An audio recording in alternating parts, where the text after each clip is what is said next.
Mass evacuations from Afghanistan are continuing at a frantic pace. Chaotic scenes continue to emerge from the Kabul airport.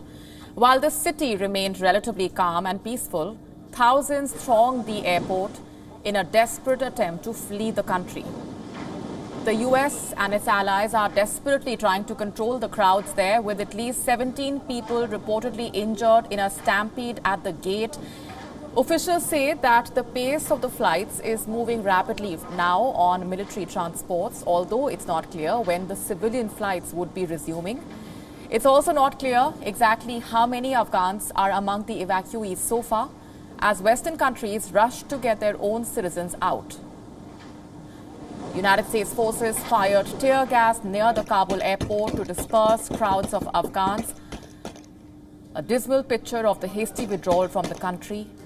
The scenes at Kabul airport this week have focused the world's attention on whether countries have a duty to accept Afghans who are fleeing the country. In an interview, Joe Biden has said that US forces would remain until the evacuation of all Americans and allies is carried out, even if that meant staying on past the 31st August deadline.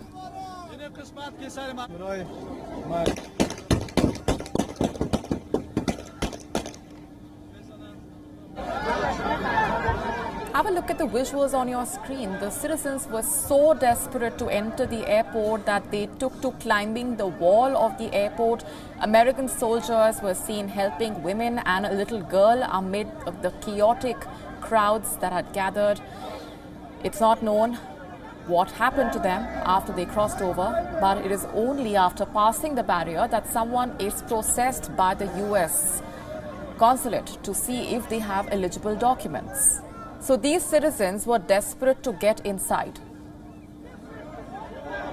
Another piece of footage from outside the airport showed the crowds waiting as gunfire could be heard in the background. It was not immediately clear who fired the shots, as both the Taliban and the United States now maintain an armed presence there.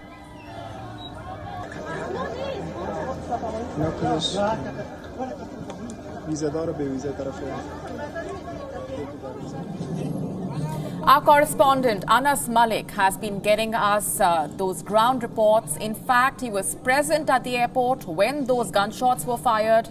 This is what he saw right outside the Hamid Karzai International Airport.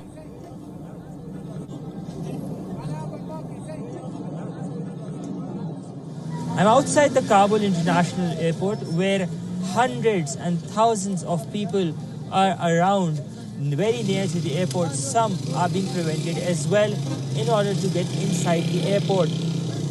The commercial operations has been resumed at the Kabul International Airport, but flights which would be having prior permission to land would only be allowed. We've been hearing gunshots being fired intermittently as well in order to disperse the crowd.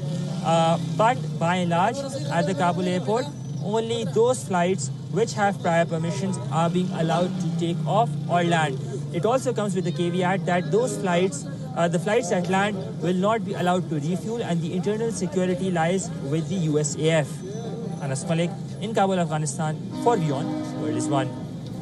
WION now available in your country. Download the app now. Get all the news on the move.